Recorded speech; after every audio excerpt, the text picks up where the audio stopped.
Good evening, everyone, and thank you for having me at this wonderful occasion. As Paul said, FedEx joined the FWA family. We joined in September 22 to really support the important work of the organization and its members, and we're very proud to be here alongside you today. We recognize that football wouldn't be the global phenomenon it is today without the people in this room. And as a sponsor of the UEFA Champions League, we see firsthand the vital role sports journalism plays in bringing fans closer to the game they love. That's why we created the FedEx European Football Writer of the Year Award, to celebrate the important work that is produced by you every single day, recognizing outstanding coverage of the European game, which captures the most important issues, both on and off the pitch. We've been blown away by the volume and the quality of entries we received this year. And we're grateful to the judges who had the near impossible task of selecting a winner.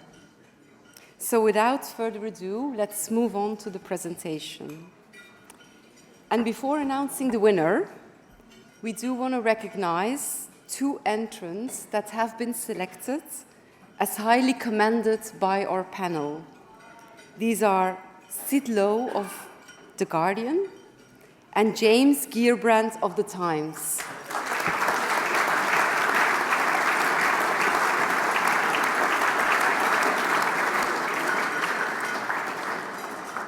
Lowe was described by the panel as a master of his craft, a leading figure of Spanish football coverage, with standout interviews taking readers from the gravel pitches of San Sebastian to Santi Corzola's homecoming at Real Oviedo.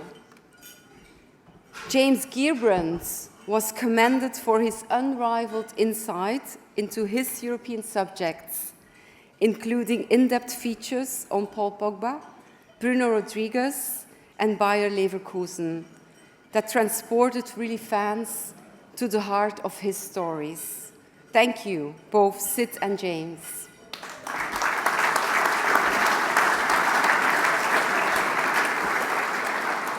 So now on to the winner.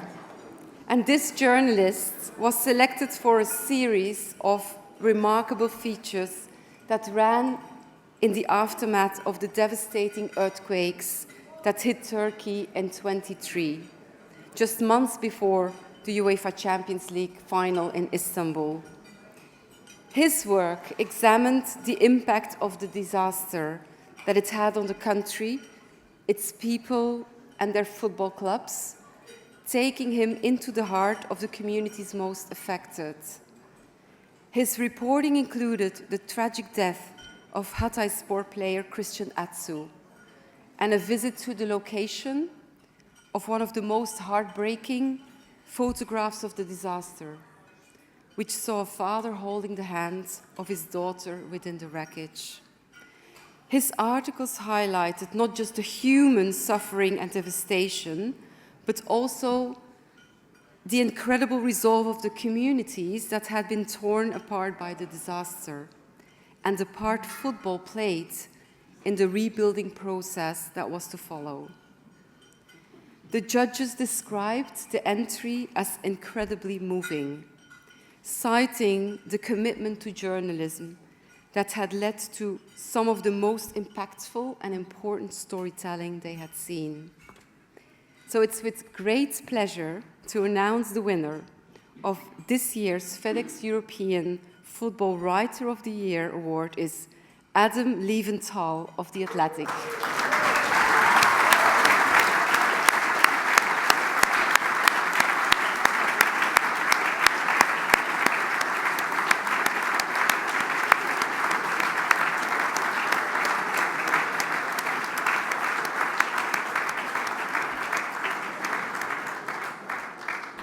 Congratulations. Thank you very much indeed. Congratulations. Thank you. Wowzers. Thank you very much, everyone. This is a huge shock.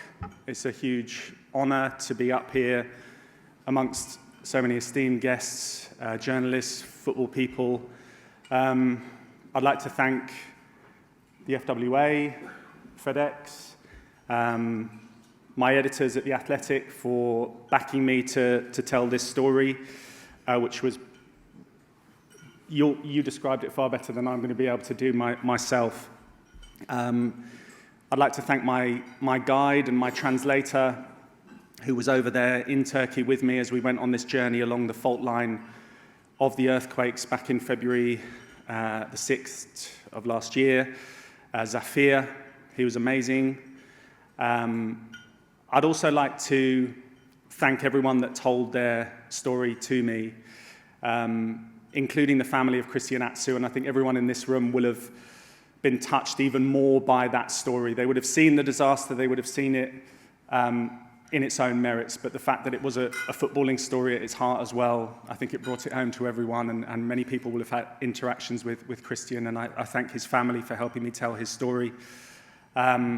And to all of the people along that fault line, we visited places like Iskenderunspor, who suffered heartache. They lost people, just like they had done at Hatayspor as well. But they continued to play on. Other places like Malatya, they lost their goalkeeper.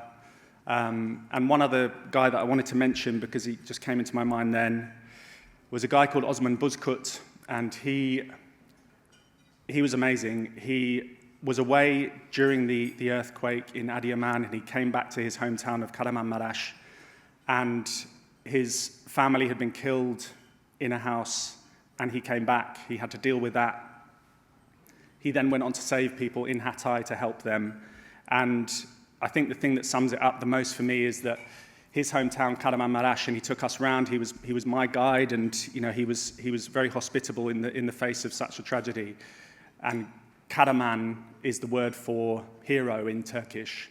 And I just think being able to tell the story of so many of those heroes that did so much hard work with so many thousands of people either having been killed or displaced, and that work to get that back on track is still going on. So I thank everyone for their support and for everyone who told their story in these series of articles. And also I must say as well, one other quick thing, we did an audio documentary as well on it, and Adonis Pratsidis, who was my producer, he worked really, really hard at that. And one final thanks. They're not here obviously because they're at home, but I'd like to thank my family as well, because they were supporting me whilst I was away, and they continue to do that. So I'd like to thank everyone here, everyone at home, and thank you. This is a great honour. Thank you.